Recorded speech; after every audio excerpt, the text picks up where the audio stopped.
Hope everybody's doing well. Welcome to episode number 15 of In and Around Pleasant Hill podcast with Alex Khodadad. And like always, do me a big favor, please make sure you share this podcast with someone you know that might be interested. Give us a 5-star review and just get the word out, and make sure you subscribe to our podcast. I'm really excited about today's episode. I have our guest here, Mailana with Property ID. Mailana, how you doing? I'm great. Thank you for having me. Good.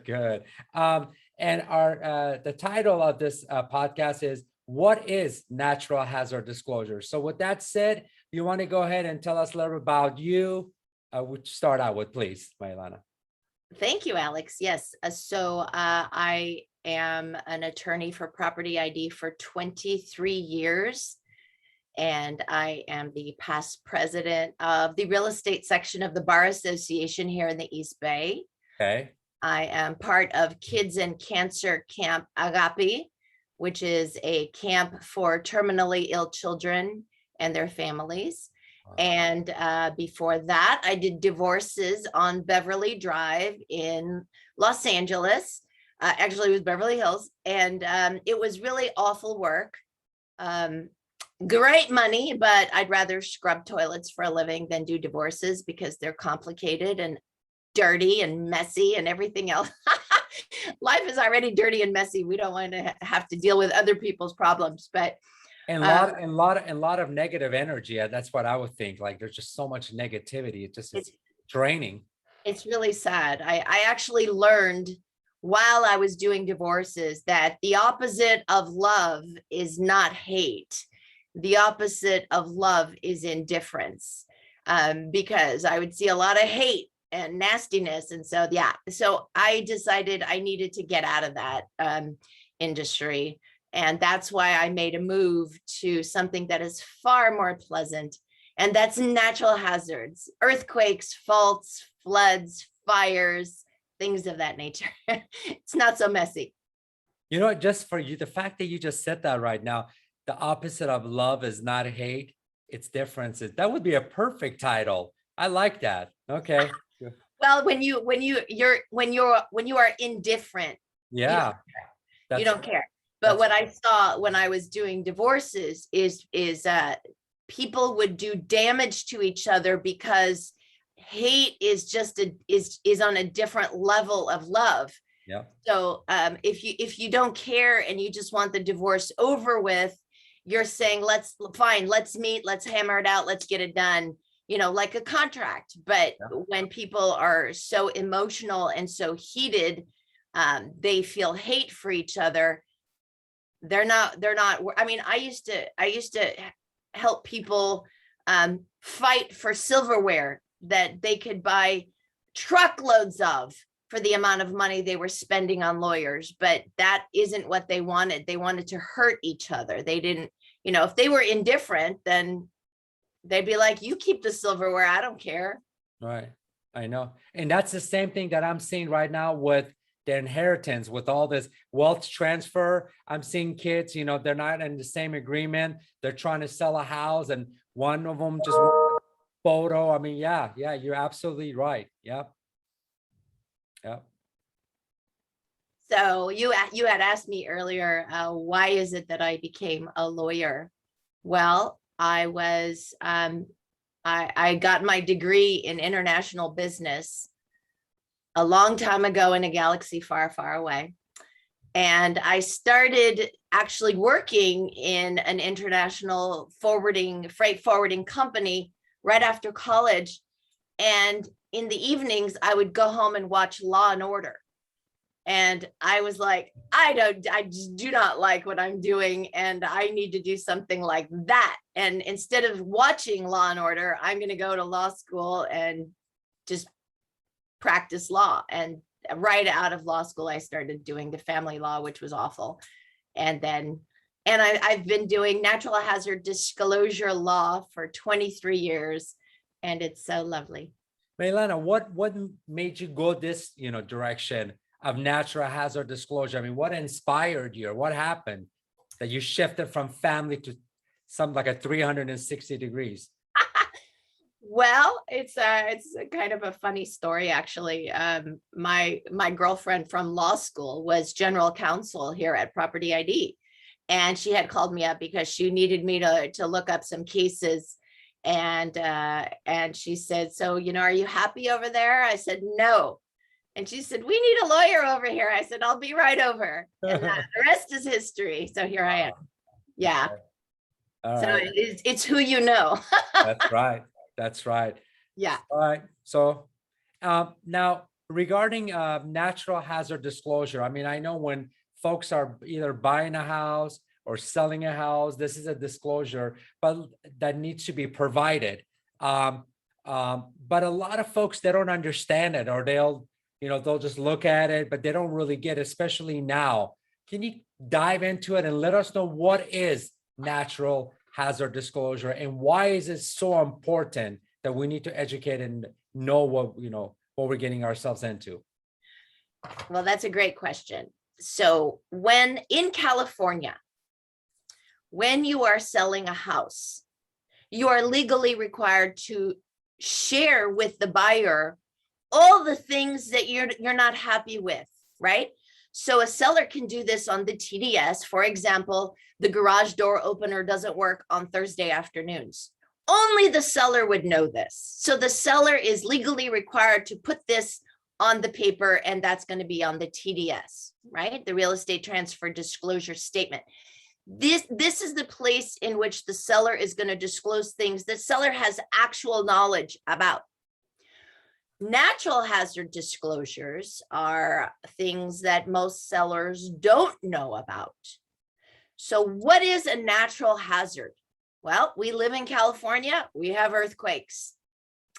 The byproduct of an earthquake is liquefaction and landslide.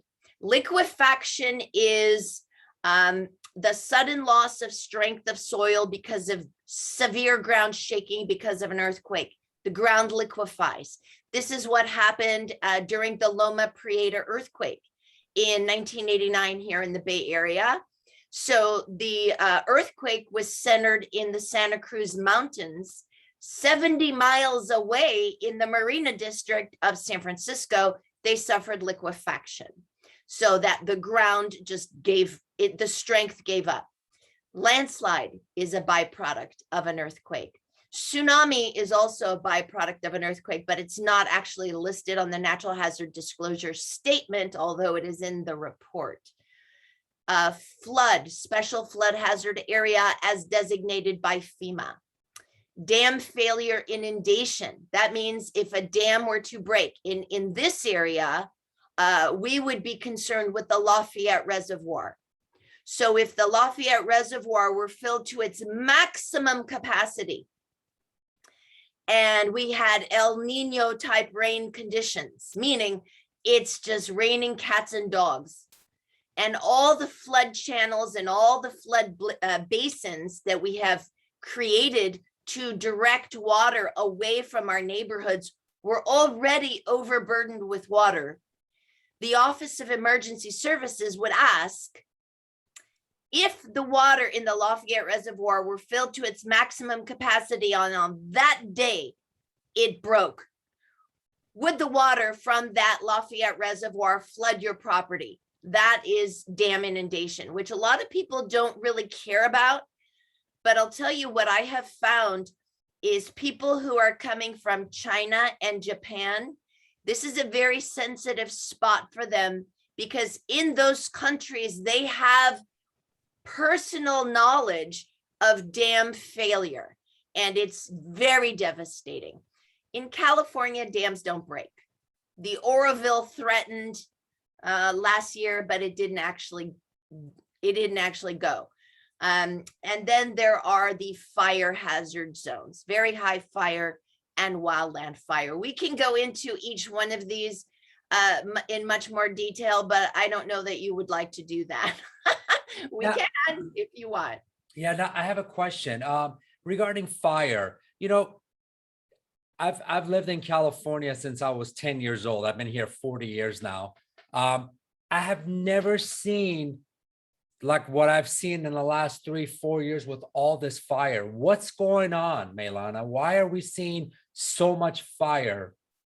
Well, that is a very good question. And actually, right now, the California legislature is taking steps to correct this problem. I'll tell you, it's very sad because of it's devastating. In California, there has been a movement to not actively clear forests. Okay. So the state of California has always, the Department of Forestry would go in and kind of clean the forest out. And there was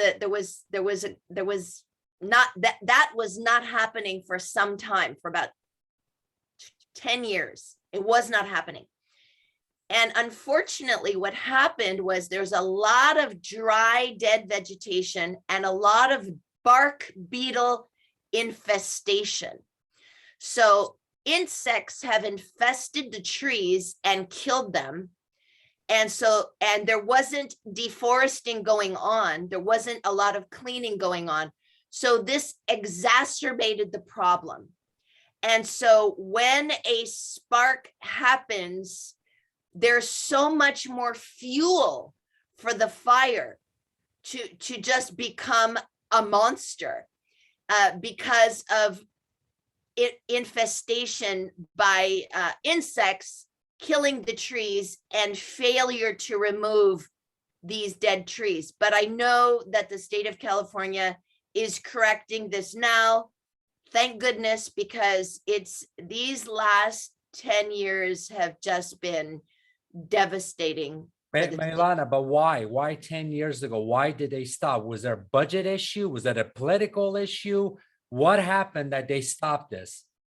I think it was a combination of different factors. Definitely, Okay. it is expensive to go and clean the forests, and there are definitely environmental groups who are trying to preserve threatened and endangered species, and deforesting definitely poses a threat to this type of situation. I mean, I know, like, for example, Napa, Sonoma, wine country area, huge effort to preserve the California spotted owl.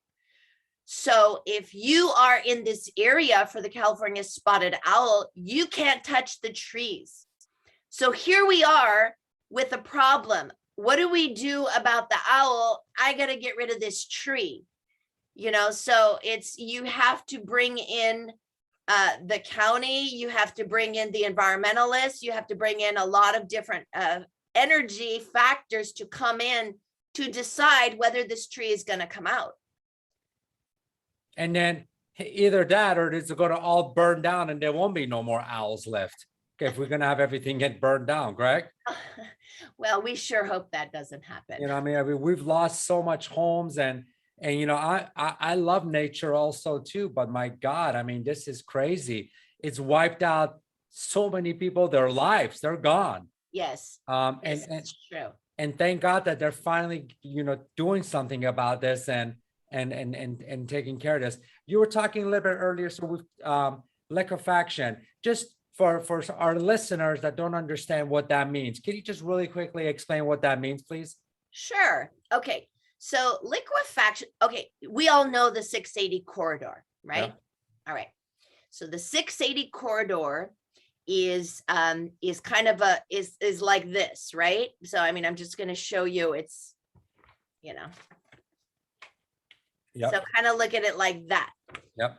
So the 680 is at a lower elevation relative to its surrounding area. So it's kind of a valley, right? Wow. Diablo Valley, right? Yep. Flat area, and it's surrounded by hills. I'm sorry, I'm using myself as a, yep. as a yep. visual. Yep. Okay. In the Bay Area, so that's one thing. You have to be at a lower elevation relative to your surrounding areas. Yeah. You have to have a high water table right? Mhm. And you have to have earthquakes. So in the Bay Area, we have all of that. So in the flat valley areas, for thousands of years before we showed up, granules and pebbles have come down and they have filled this valley. Okay. Yeah. We are surrounded by water. We have the delta, we've got creeks, we've got, Walnut Creek, all these different creeks. We've got the ocean not too far. And then the third element that you need, most important. So number one, you need granular soil being in a flat area. Number two, you need a high water table surrounded by water. Number three, you need an earthquake. Anywhere in the world where you have those three things, you have susceptibility to liquefaction. So we hear on the news, there was an earthquake in the Middle East. There was an earthquake in Greece. And I'm Greek, right? So I pay attention, and my husband is Persian. So I pay attention to the Middle East and Greece. So when we hear this, we hear, so many people are killed. In California, we don't have that kind of devastation where we lose life because our homes are built to withstand the extra shaking that occurs during an earthquake where liquefaction occurs. So seismic waves, they travel and they hit and then they go back. And that's where the ground shakes so much and it loses strength. Yeah. So you will notice I remember when I used to live in Los Angeles, during the Northridge earthquake, I don't know, earthquakes follow me. I must be like a natural hazard. Well, I was living in LA during the Northridge earthquake, and I took a walk the very next day down the hill, and I walked on the street, and I noticed that everybody's chimneys had collapsed. The entire street, everyone lost their chimneys because it was at the bottom of the hill. And it shook a lot more than up where I was at the top of the hill. And they all lost that unreinforced masonry because they're all brick, right? So that's essentially liquefaction. It's just severe ground shaking during an earthquake. And so we need to build our homes to withstand earthquakes. And that's why it's so important to get permits. Yep. So I know, it's amazing because a week ago, 2 weeks ago, we had that major rain that came in, and thank God, I'm so blessed, I'm thankful that we got that rain. And I remember the creeks that were dry. The water was to the top, and that's not something you see a lot. It rained a lot. My question is this: flood. Like there are certain areas, like you'll go to one street. And we're here in Pleasant Hill. You'll go to one street and it's not in a flood zone, and then you go to the next street and it's in a flood zone. How is that possible? Like one street over is a flood zone, and this street, does the water stop and say, I'm not going to go to the next street? Where do they come out with this? That's so funny. Well, when we drive around town, we're not really paying attention to the gentle slope on the street. I know my very good friends live on Boyd in Pleasant Hill. And when it rains a lot, there's one part of Boyd that's underwater. The street is flooded. And we don't really notice that there is a gentle slope because our houses are there. Oh my goodness. I get calls all the time from people that say, there is no way this house is in a landslide zone. Come on. But they don't realize that when there is a slope, we don't see it because it's paved and there's a sidewalk and there's homes that are built on it. But if you were to actually take a level, you'd see, oh, wow, there is a slope here. So that's the reason why in a flood zone, you have no idea. People say, oh, all the time, there's no way this property is in a flood zone. But in fact, because of the base flood elevation, and FEMA goes out and maps these areas, and they constantly go through and remap. There is susceptibility based on where you are, the slope, and the base flood elevation. Right. Yeah. Yeah. I mean, it amazes me. I remember I was selling a house in Concord, and they're like, it's in a flood zone. And then I'm like, when was the last time they had a flood? And I remember you had said something about they come out with the stats, did this place flood in the Right. last 100 years, correct? Correct. FEMA's definition of a flood zone is not flooding that happens every 100 years. It is if you are in a special flood hazard area. FEMA has designated that based on 100 years of statistics, that's a hard word, 100 years of statistical data, is there a 1% or greater chance that the flooding that was experienced here last year, could it be experienced next year? And if they say yes, I mean, ultimately, what does that mean? Right? It's a very difficult definition.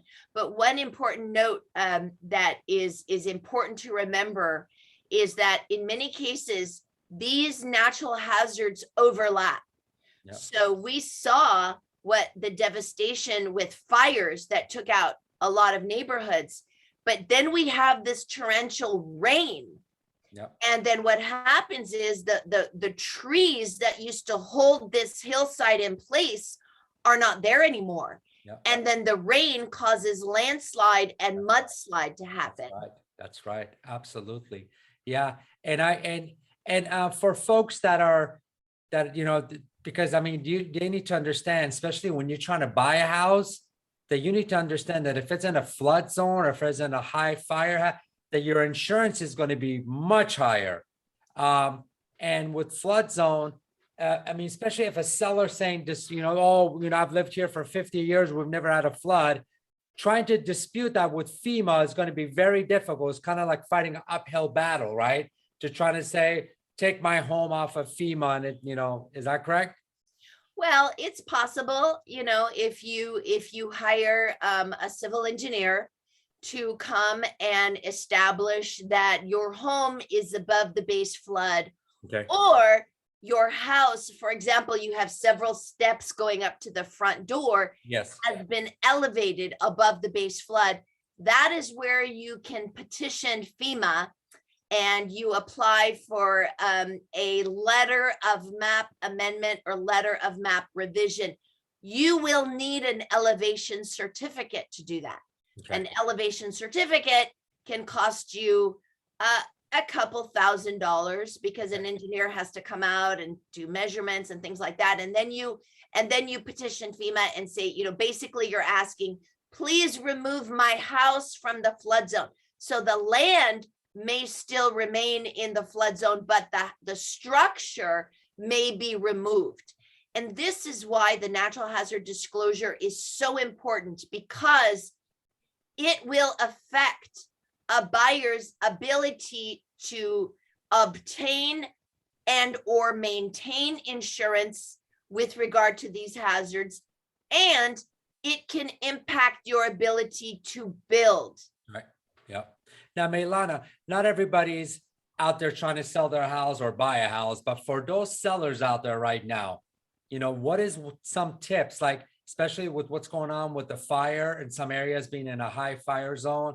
What some tips can you give them to be proactive to make sure that, God forbid, their house doesn't burn down? Well, that's good that you should mention that, because the state of California passed in October of 2019, Assembly Bill 38.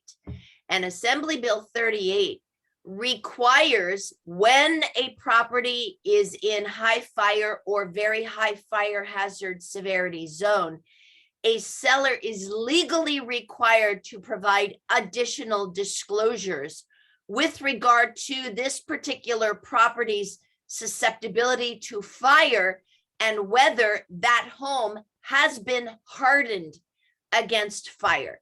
So the way the fire zone is established is the California Department of Forestry looks at if an ember, okay, so let's say there's a fire going on over here and an ember were to get blown by the wind and fly and land somewhere else.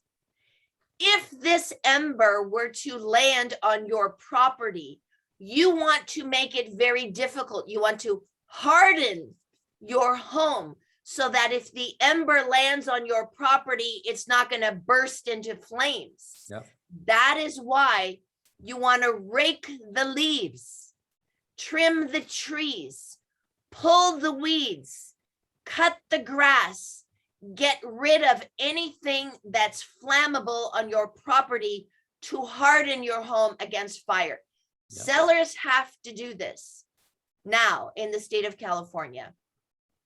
Now and they have to provide a disclosure form. Right. Now you had said if it's in a high fire zone, for those folks that are not selling their house and then, do they have to pull the natural hazard disclosures, or is there a site that they can go in to see if they're in a, high fire zone or not? Well, I have to share with you a letter I got from the police in this East Bay city in which I live.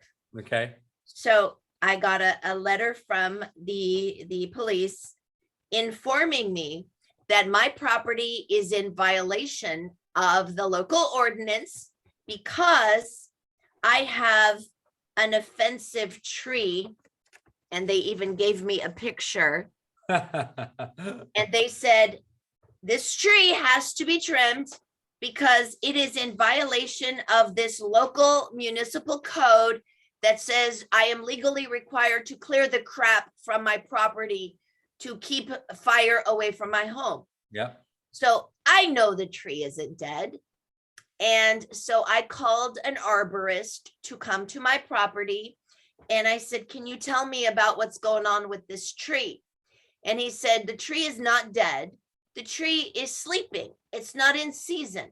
So you don't need to remove the tree like this officer informed me that I needed to remove the tree.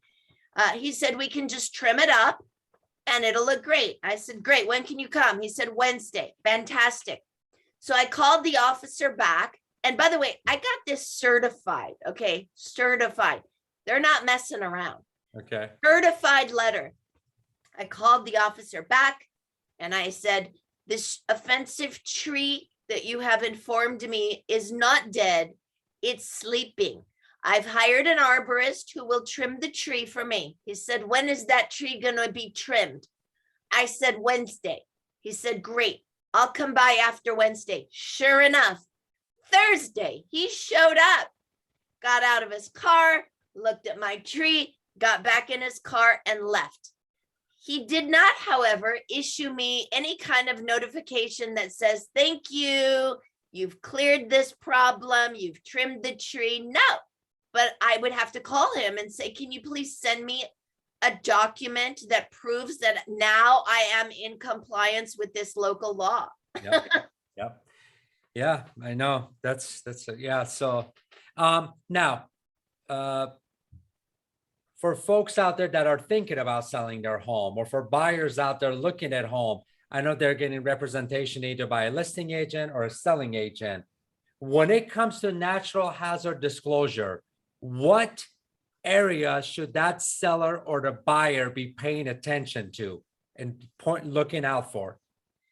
Well, I'm the attorney for property ID. Okay. And I will tell you that every disclosure is what they should be looking out for. Yep. Because, so as an example, I don't like landslide zones. Okay. I find them scary. Yep. I don't care about the faults. I don't care about anything else. My husband does not want to pay $1 more in Melrose. Yep.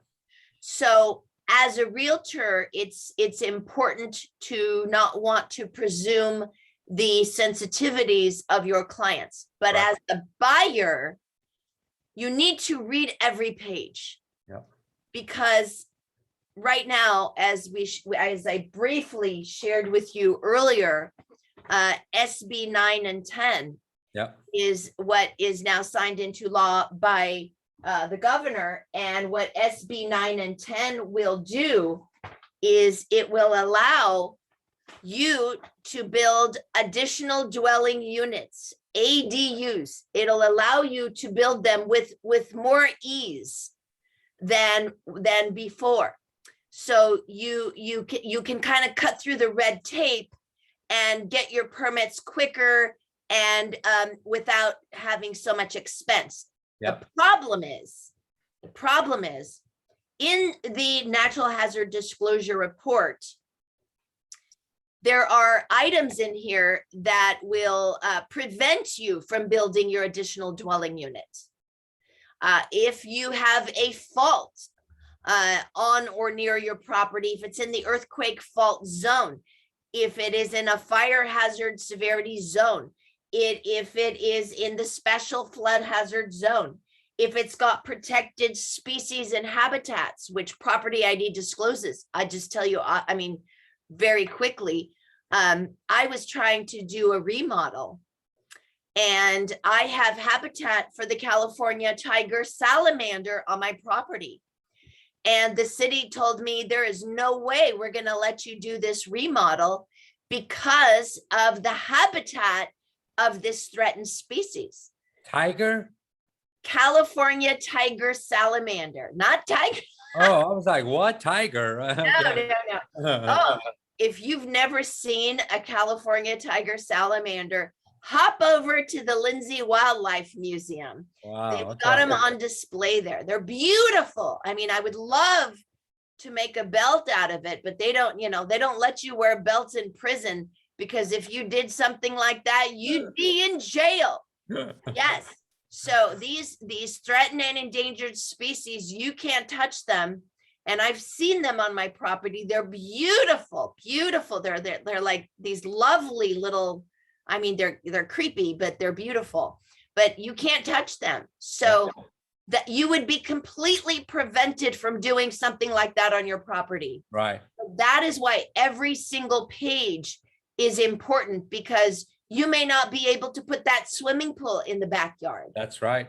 And like you said, with natural hazard disclosures, you're looking for fire, you're looking for flood, you're looking for earthquake, but it's more than that. There's the, does it going to have Mellarus and all these other things that you were talking about? So it's something that you don't just want to rely on your agent. You want to be looking at it and being proactive and looking at it yourself too. Okay. Absolutely. Yeah. So, but I think the reason they signed into law, Gavin Newsom, the SB 9 and 10 is because of the housing crisis that we've had in California. But isn't that correct with SB 9 and 10? That not only are you able to, it's easier to build an ADU or in-law, but you could actually have two parcels on one property. Is that correct? Well, yes. So for example, I could subdivide my property and put I could take my property, subdivide it, put another house behind my house, and then two more houses on this side. Realistically, we don't know what it's going to do. But I'll tell you this, if you are in a very strict residential area, but you are close to BART, your next door neighbor can sell their house, and a developer potentially could put up a 30 unit complex and underground parking, and everybody's looking right into your bedroom window, and Wow. And they can block your sun. And I mean, but doesn't the city have does the city have anything to say, or does the state override what the city, if they decide that, you can't put that there and build it, right? Well, that's the whole reason why they passed this, was so that it's basically taking away the power from the cities to say, this is a very rural town, and we're trying to keep this town rural. I mean, I don't know if you've noticed, like when you go to For example, you go, we here in the East Bay, we go to Lake Tahoe. Yep. Okay. Well, you better go to Trader Joe's before you get there, because you're not going to see a Trader Joe's in Lake Tahoe. You're not going to see In-N-Out in Lake Tahoe. You're not going to see Costco in Lake Tahoe, because they're trying to keep it more rural, mountain, because that's why we are leaving the East Bay, in order to go to commune with nature. Yep. And get away from the big boxes and all that. So they're trying to give the local shops a chance. Yeah. And so if there were a Costco were to move in right there, then you wouldn't go to the local shop and buy cheese from them. That's right. That's You know? right.